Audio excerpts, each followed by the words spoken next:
Is your Ninja Foodi Grill burning your meals? Let's troubleshoot the issue step by step.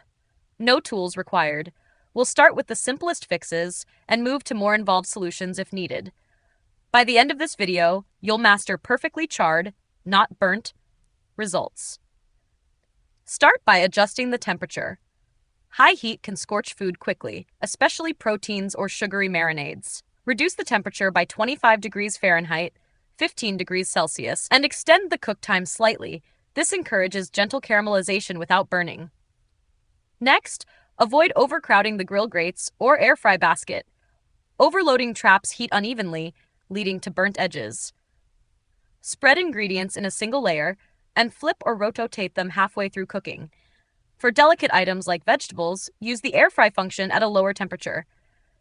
Clean the grill grates and heating element regularly. Burnt residue or grease buildup can create hot spots, causing uneven charring. Soak grates in warm, soapy water and scrub with a non-abrasive brush. Avoid damaging the nonstick coating. Use a meat thermometer to check doneness.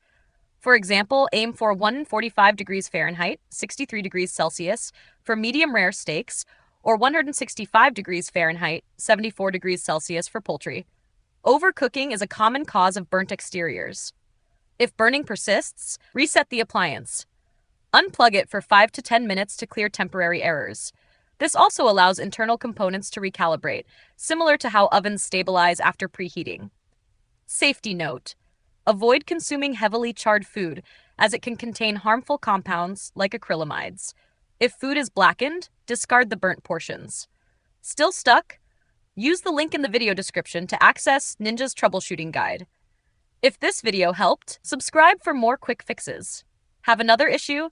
Let us know in the comments. We may feature it in a future video. Thanks for watching, and happy grilling!